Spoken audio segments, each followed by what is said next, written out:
Capítulo 1. Lucas, capítulo 1.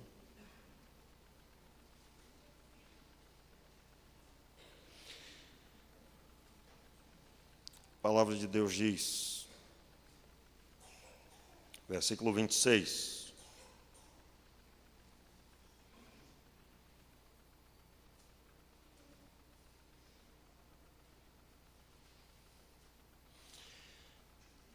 No 6º mês, foi o anjo Gabriel enviado por Deus a uma cidade da Galileia chamada Nazaré, a uma virgem prometida em casamento a um homem cujo nome era José, descendente de Davi. O nome da virgem era Maria. Aproximando-se dela, o anjo disse: Salve, agraciada, o Senhor é contigo. Bendita és tu entre as mulheres.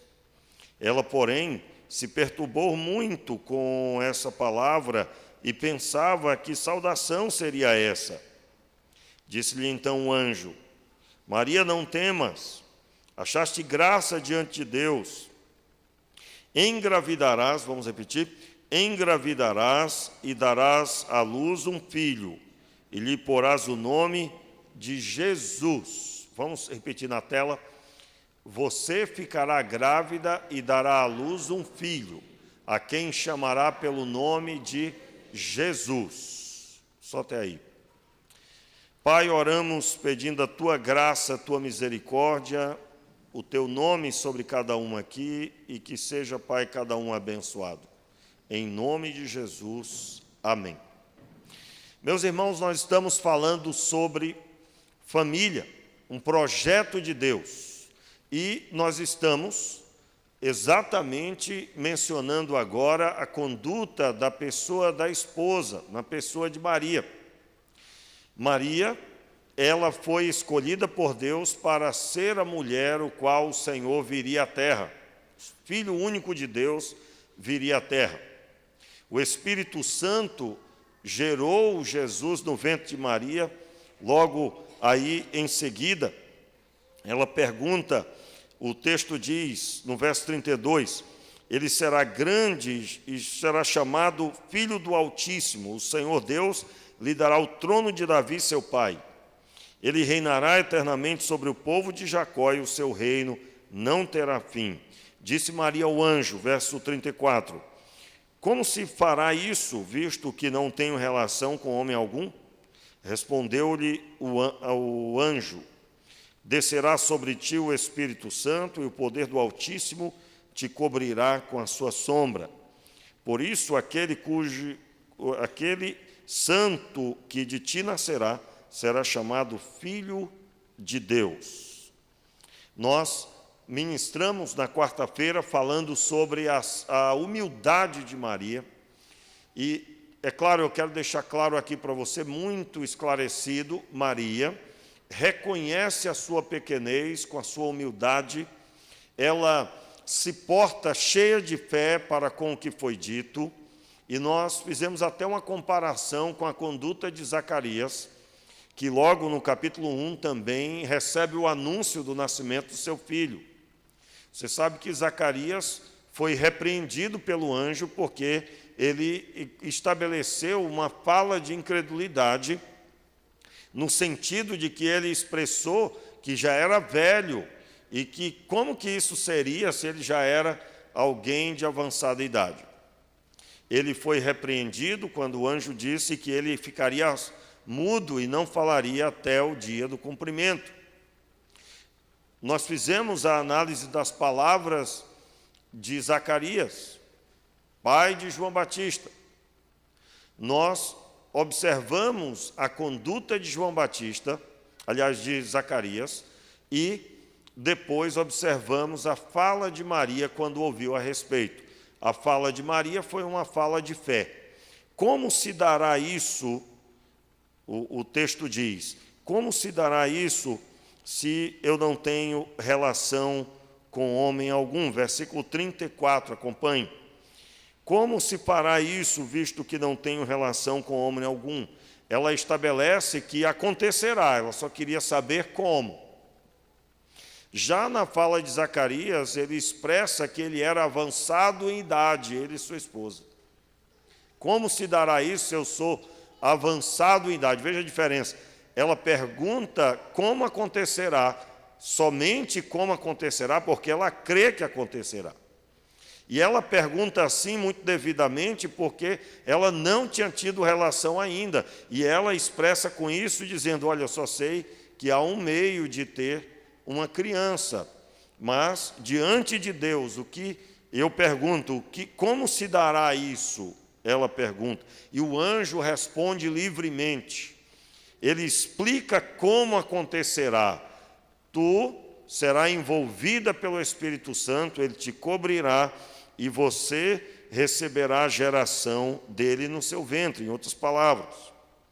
E quando finaliza essa fala, logo em seguida, a Bíblia diz o seguinte, acompanha aí a partir do verso 35. Pois para Deus, aliás, o verso 36 também cita Isabel, até Isabel, tua prima, engravidou na sua velhice, sendo este o 6º mês para aquela que era considerado estéril.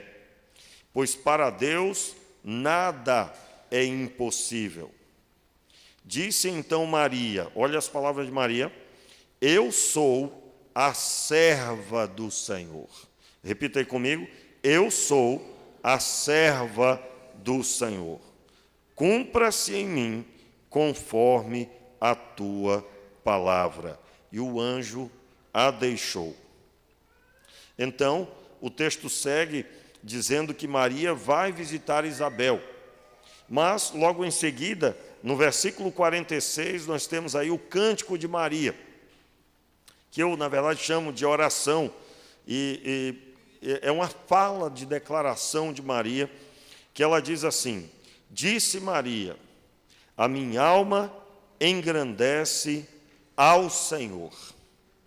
O meu espírito se alegra em Deus, o meu Salvador. Inclusive, nós cremos que Maria, ela não é intercessora, ela é uma pessoa, nasceu também debaixo do pecado, e ela mesmo reconhece isso. Ela precisa de um Salvador. O meu espírito se alegra em Deus, a minha alma se alegra desculpe, irmãos.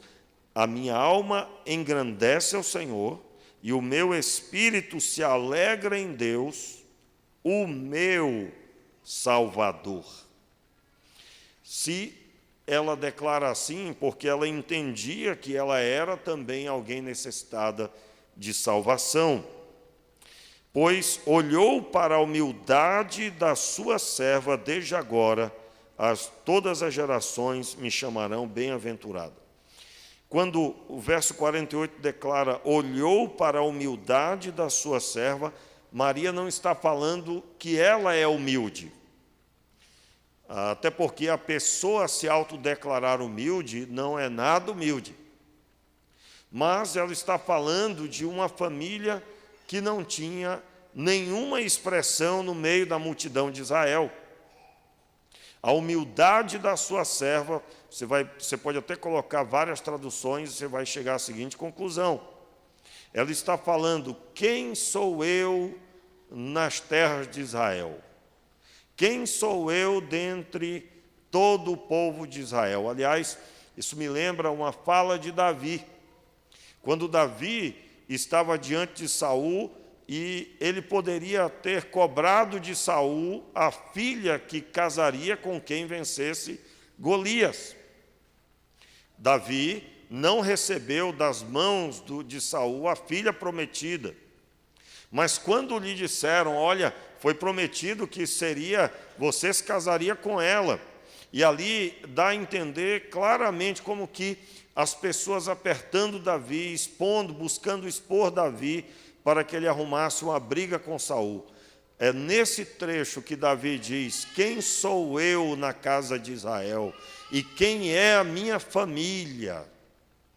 Ele se autodenomina ali uma pessoa que não era ninguém no meio da multidão de Israel. Então, aqui, numa linguagem de Israel, onde Ele estava, no caso Davi, estava diante de Saul, o rei de Israel. Era uma forma de declarar: eu não me vejo na capacidade de exercer nenhum direito e de buscar nenhum reconhecimento. Maria não é diferente.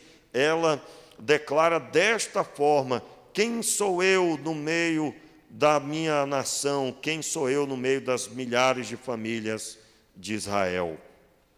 E eu gostaria de observar com você como isso é uma realidade clara, na prática. Porque no capítulo 2, quando você vá mais à frente, no capítulo 2, a partir do capítulo 2, nós temos aí o nascimento de Jesus. E aí você já conhece a história. Diz o texto, capítulo 2, verso 1. Naqueles dias saiu um decreto da parte de César Augusto ordenando o recenseamento de todo o mundo habitado.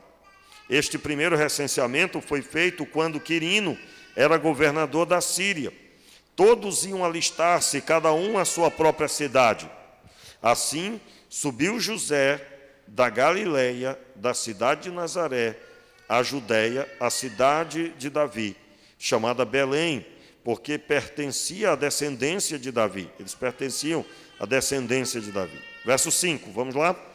A fim de se alistar com Maria, sua mulher, que estava grávida. Estando eles ali, cumpriu-se os dias em que ela havia de dar à luz. E ela deu à luz a seu filho primogênito, envolveu-o em panos e o deitou numa manjedoura, porque não havia lugar para eles na hospedaria. Note aí, porque não havia lugar para eles na hospedaria. Meus irmãos, quem era que estava nascendo? Salvador. Estava nascendo o rei que o reinado não teria fim. Aí eu pergunto a você, se ponha no lugar de Maria e de José com essa informação. E agora saia viajando pelo deserto e as cidades, porque de cidade para cidade era terreno desértico, a maioria. Saia viajando os lugares abarrotados de pessoas, porque o recenseamento era uma ordem do imperador da época, tinha que ser cumprido. Não tinha como alguém dizer: eu não posso ir, minha esposa está grávida, vai dar à luz, eu não vou para o recenseamento. Meu amigo, era o poder da espada ali, tinha que cumprir. E eles vão. E quando chegam na cidade, resta para eles um lugar que ninguém queria ficar. Um espaço dedicado, ao que dá a entender o texto, um espaço dedicado para os animais, que quem sabe já fora preparado para essas situações possíveis. Não havia espaço na hospedaria. Como seria a nossa postura, hein? Eu digo a você que, dependendo da pessoa, sairia dizendo: ei, pode me dar o seu lugar, você já está hospedado? Já. Não, saia daí. Ó, eu sou a mãe do Rei dos Reis que vai nascer. Você acha que não? Você acha que não? Você acha que José, nós ministramos no domingo passado sobre a conduta de José. Meus irmãos, entenda bem, nós temos um objetivo nessa mensagem, nessa série, em se tratando deste assunto, José e Maria. Tire a sua visão de pessoas além da conta, pessoas superiores espiritualmente. Nós estamos lidando com pessoas escritas aqui na palavra, listadas em meio aos pecadores, em meio aos homens nascidos em pecado. Mas Deus, quando olhou, escolheu este casal. E não foi à toa. Não foi à toa. Qual o objetivo do que nós estamos ministrando? O entendimento é básico. Em Jesus, nós somos convidados a ter essa humildade. Em Jesus, nós somos convidados a descer do salto, descer do pedestal, descer de onde você estiver, mas descer e se portar como servo. para servir ao Senhor. Eu acabei de listar uma visão aqui a respeito da conduta. Você certamente passou pela sua mente, meu Deus, realmente, né? E se é eu com essa criança, se sou eu naquele tempo, você acha que não ia ter pessoas procurando exercer mais observação, mais reconhecimento em meio àquelas pessoas que estavam hospedadas porque carregavam o Senhor? Aliás, você já deve ter visto ou se lembrado de pessoas que, dependendo com quem estão andando, mudaram. É ou não é? Pessoas que não tinham nada, agora têm alguma coisa e mudaram. Gente, nós estamos diante da família mais falada da Bíblia, porque se falou de Jesus, falou de sua origem. Nós estamos falando da família que seria mais comentada em toda a terra. A família que receberia a incumbência de cuidar do Senhor Jesus para a sua maturação física, para o seu cuidado entre os homens. Quero lembrar a você que Jesus cumpriu todo o papel de todo homem. Ele nasceu de uma mulher, concebido pelo Espírito Santo, gerado pelo Espírito Santo, mas nasceu e viveu com todo o padrão humano. Por quê? Porque só assim ele poderia ser o nosso intercessor. Só assim ele poderia se colocar entre nós e Deus. E o fez muito bem. Ele é verdadeiro homem e conquistou a salvação na cruz do Calvário. E ele dá essa salvação a todo aquele que crê e se torna um discípulo. Então, meus amados, nós estamos vendo que na prática Maria era a serva do Senhor mesmo. Nós podemos dizer aqui, sim, com certeza, servimos ao Senhor, mas ao passarmos por aquela porta é que vem o desafio de mantermos a nossa fala. Eu costumo dizer que a maioria das pessoas que estão reclamando não sabem o que é luta. A maioria dos problemas de relacionamento nunca passaram problemas de relacionamento. Como assim? Por exemplo, Davi sempre se manteve firme na caminhada servindo ao Senhor, mas muitas vezes ele teve que desviar de lanças. 2 vezes ele teve uma lança lançada por Saul, e ele quase o encrava na parede.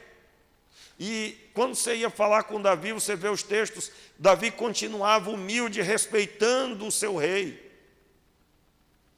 Você sabe que tem gente que, se ouvir falar que alguém não falou, mas pensou em falar mal, a pessoa já corta a relação, porque achou que fulano disse talvez.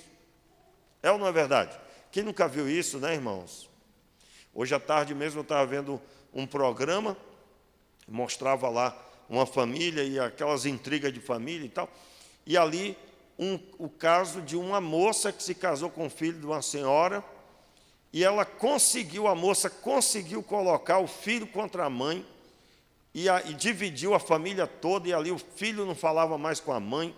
Quem nunca viu isso, né? Quem nunca viu esse tipo de coisa?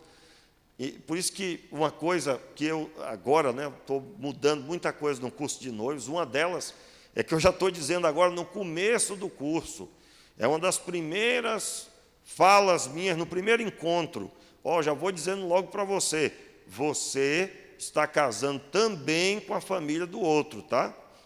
Amanhã ou depois, se os pais dela, os pais dele vierem a passar dificuldade, você não invente história de que você tem a sua casa para cuidar. Você vai ter que dar socorro, você também é família. E diante de problema de saúde, não tem historinha. É todo mundo mobilizado. Aí eu fico assim com o olho de lupa, né? Vendo as expressões da pessoa. Como assim? Porque se eu notar algum indicativo de que a pessoa ali já não quer papo com a família do outro, eu recomendo aos dois na hora. Pode encerrar aí essa história. Que é isso, pastor? né? Encerra logo, encerra agora, não é? Eu já disse para casar, ó, vocês estão pensando em se separar com 2 ou 3 anos depois de casar. Aí a pessoa diz, pastor, como assim? Misericórdia. Eu digo, sim, senhor, porque desse jeito aí, vocês, para dizer isso também, eu tive 2 encontros, né? Faz tempo, muito tempo isso. Aí eu costumo dizer que eu errei, né? Eu errei. Não foi 2 ou 3 anos, foi 7. Separou. E no final separou pelo WhatsApp ainda. O negócio está feio. E eu pensava que eu já tinha visto tudo. Eu fui num retiro de pastores e um dos pregadores dizendo que um casal da igreja sumiu e ele não conseguiu contato mais com aquele casal. Passou 4 meses, encontrou o rapaz num shopping lá, num lugar. E aí, meu irmão, na hora que olhou para a pessoa que estava do lado, já ia perguntar pela esposa, era outra. E aí o cabra foi apresentar, essa daqui é minha esposa agora. Não deu, pastor. Aí o pastor ficou com a cara assim, sem saber o que falava. Vai falar o quê? Né? Irmão, Jesus está para voltar. Casavam e se davam em casamento. É o que diz o texto de como estava o ambiente da terra quando veio o dilúvio. Casamento é coisa séria. Coisa séria. E aí, nós estamos aqui ouvindo sobre um casal. Esse casal não foi escolhido de qualquer jeito. E aí, uma coisa é declarar, sou servo do Senhor, outra coisa é na prática. Maria mostrou que era serva do Senhor. Então o texto diz, o versículo 48 do capítulo 1, retorne aí, pois olhou para a humildade da sua serva, desde agora todas as gerações me chamarão bem-aventurada. Essa palavra, todas as gerações, ela estava dizendo, desde agora, todas as pessoas me chamarão bem feliz. Veja a diferença. Na época, ter um filho era a bênção do Senhor, muito mais ainda porque era o Salvador. E ela diz, todos me chamarão bem-aventurado, bem feliz. Irmãos, nós estamos vivendo um caos tão grande na mente das pessoas. Você não, você está curado em nome de Jesus, amém? Com a palavra de Deus, diga amém aí, meu irmão. Amém. Aí, não é? Está com dúvida? Alguém está duvidando? Teve dúvida? Né?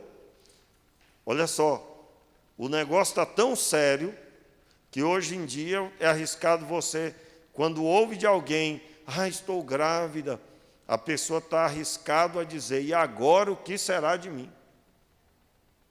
Por quê? Porque o mal se multiplicou de tal jeito que as pessoas têm medo do mundo que a criança vai enfrentar, têm medo e acham que não vão conseguir. E ninguém às vezes percebe isso, mas isso está em andamento. Meu irmão, quando eu disse você está vacinado, é porque você é uma pessoa que crê em Deus, o milagre de Deus está disponível àquele que crê. Você sabe que não é com a força do seu braço que você conquista nada, você está debaixo da misericórdia de Deus. Então você está vacinado. Mas nós somos convidados a refletir. Aí eu encerro dizendo para você o seguinte: como que Maria teve acesso à estrutura espiritual que nós vemos aqui? Se nós lêssemos todo o cântico de Maria, nós teríamos muito a que comentar. Uma delas é que Maria conhecia a Escritura. Conhecia profundamente as promessas. Conhecia os profetas. Conhecia o texto de Salmos. Sim, meus irmãos. Deus, quando escolheu esse casal, não foi de qualquer jeito. E aí nós estamos numa reflexão de que para constituir família, se eu não tenho um coração humilde, eu preciso buscar em Deus a humildade. Meus irmãos, talvez um dos lugares que se vê mais orgulho seja nesta redondeza. aonde muitos deveriam procurar voltar e se reconciliar, mas o orgulho não deixa. Quem aqui já percebeu isso? Quem já percebeu isso? Pode levantar a mão alto aí, irmão, levanta bem alto. Você vê que as pessoas têm orgulho, está errado e não reconhece. Deveria pedir perdão para um patrão que, quando você estava precisando, ele estendeu a mão para você e logo meses depois, aquela pessoa já não era alguém que auxiliou você, mas era um vilão na sua vida, um capeta. Os irmãos estão entendendo o que eu estou dizendo? Você já deve ter visto isso, né? A pessoa está numa luta doida, está arrastando a cachorrinha. Pastor, que negócio é esse de arrastando a cachorrinha? Pois é, meus irmãos, nem a cachorrinha quer andar com cabra sem dinheiro, e ele tem que arrastar, senão ela não vai. Deve ser isso. Nunca me explicaram, mas deve ser, né? A cachorra olha assim, nem ração eu tenho, eu vou dar com ele como? Aí tem que arrastar para a bichinha ir junto. Só deve ser. E aí, nesse momento, alguém te abençoa com o emprego. Desde o começo você sabia que era salário mínimo. E aí, meu irmão, o que era uma bênção agora é uma destruição. Fulano ganha mais do que eu, Beltrano ganha mais do que eu. Aí você tem que chegar para a pessoa e dizer, não seria o caso porque essa pessoa está há 10 anos com ela? Não seria o caso que essa pessoa sai a hora que dá e você sai a hora que está marcado o relógio? Não seria o caso, não é? Ah, pastor, mas eu foi mandado embora. Eu digo, não seria porque... Aí você encontra lá uma situação. Mas passa o tempo e aquilo que era necessidade já não é mais. E a pessoa esquece, irmãos, orgulho, orgulho. A Bíblia diz que Deus, Ele dá graça aos humildes, mas Ele resiste a quem é soberbo. Resiste. Deus resistir é que você vai orar a noite todinha, mas não vai ter nada. Por quê? Porque Deus não divide a glória dele com quem não se submete. Meus irmãos, existem algumas coisas que são leis na nossa vida. Nossos pais sempre terão o nosso respeito, não se discute isso. Mas de vez em quando você encontra um filho, estou chateado, com quem? Com minha mãe. Ah, com aquela que te teve 9 meses? Que limpou a sua sujeirinha? Que esteve acordado enquanto você estava doente? Ah, essa? É ou não é, irmãos? Eu estou chateado. Com quem? Com o papai. E aí passa tempo. Meus irmãos, aí o caminhão passa por cima do pé dele e ele não sabe por que foi. Um raio bate perto e não sabe por que aconteceu. A depressão, a angústia não sai do coração de jeito nenhum, mas não sabe por que é. Meus irmãos, pai e mãe, ele pode estar preso na cadeia, mas você, diante de Deus, deve orar, Senhor, abençoe meu paizinho, que não te teme e que tem colhido os frutos do pecado. É meu pai, ele não sabe o que é servir o Senhor. Tem misericórdia dele. Meus irmãos, há muita altivez. Essa é a geração onde os adolescentes têm vergonha do pai, porque dependendo do trabalho, o emprego, porque não é um pai que está com terno e gravata em algum lugar. Não assume o pai diante dos amigos. Meus irmãos, nós precisamos da humildade que tinha nesse lar. Nós precisamos. Eu digo para vocês com dor no coração, porque são essas pessoas que depois são capazes de dizer para Deus, onde estava o Senhor que não me ajudou? Porque uma altivez, uma soberba, ele jura que ele é merecedor, e era merecedor sim, mas de umas boas correções, e Deus, pela sua graça e misericórdia, tem esperado que ele se converta, que ele caia em si. E aí eu estou usando o palavreado humano para expressar algo que é profundo e que jamais vamos mensurar, que é o amor de Deus, irmãos. Deus nos ama tanto, Deus nos ama tanto. Os maridos e as esposas aqui sabem quantas vezes você ouviu da sua mulher que você estava errado, mas você não abriu mão. E aí passou 1 ano depois, você diz, rapaz, eu estava errado mesmo. Não é? Quantos aqui? Só eu? Vou passar uma vergonha agora. né? Porque vai que é só eu que levanto a mão, hein? E as irmãs, agora vamos ver a humildade da serva, né?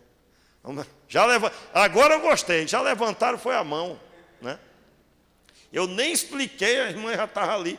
A impressão que dá é que a irmã Mabel está querendo levantar as duas mãos, né, irmã Mabel? Mas isso é humildade. Agora, se você está aqui hoje, é ruim de eu levantar a mão. Ele está aqui.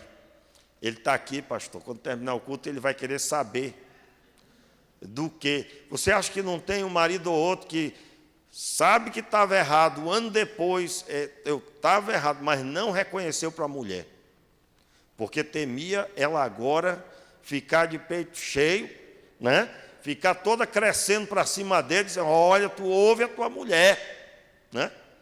Eu me lembro, irmãos, eu estava falando uma palavra dessa aqui, lá fora o marido me chamou, disse, poxa, pastor, pega leve aí com a gente, não é fácil não, só me arrumou um problema. Por quê, irmãos? Porque o cabra queria que a mulher não pegasse no pé dele, né? Então, nós estamos diante de um desafio muito grande. Meu irmão, junte sua casa lá, ore na sua casa, ore com seus filhos, ore com a sua esposa, converse com seu marido. Pastor, meu marido não serve ao Senhor, mas eu não acredito que ele se negue a ouvir você ler a palavra. Eu não acredito. Eu creio que ele vai respeitar, faça uma oração por ele, seu marido que não é crente, mas antes dele sair, abençoe a vida dele. Eu duvido que ele não vai começar a dizer, e aí tu não vai orar não? Eu duvido que ele não vai fazer isso daqui a um tempo, porque ele vai perceber a graça de Deus na sua vida. Mas para que o Senhor flua em nós, irmãos, tem que ter humildade. Tem que ter humildade. E eu estou falando isso, eu não sei o seu coração. Você sabe que eu não dito nada aqui apontando pessoas. Eu prego aqui sabendo de uma coisa. Deus está falando com você aí. Deus está ministrando aí no seu coração. E o que Ele está ministrando é profundo e muito maior do que nós podemos imaginar. E eu quero convidar você à oração nessa hora. Feche os seus olhos, fique de pé no seu lugar. Se você estiver aí do lado da sua mulher, já põe a mão aí, segura a mão dela aí e vamos orar. Se você está sozinho aqui hoje à noite, você pode levantar suas mãos e orando pelo seu cônjuge onde ele estiver. Família é um projeto de Deus. Meu Pai, tenha misericórdia. Nos abençoe nessa hora, Senhor. Nós precisamos de Ti, Senhor. Nós precisamos que o Senhor nos abençoe, retire essa altivez do nosso coração. Senhor, nós muitas vezes proferimos que vamos fazer e não fazemos. Proferimos que vamos obedecer e diante da adversidade, clamamos pedindo ajuda e não suportamos nem um só dia de luta. Perdoa, Senhor. Nos ajude, Senhor, a sermos instrumento nas Tuas mãos, de forma que o Senhor escolha o nosso lar para manifestar o Teu Filho, para trazer a ótica das pessoas que Jesus está ali conosco, que o Senhor Deus está na nossa casa. Nos abençoe, Senhor, e nos faça fortes, homens e mulheres fortes na Tua presença, firmados na Tua palavra, não com a força do braço, mas com a força do Senhor no coração.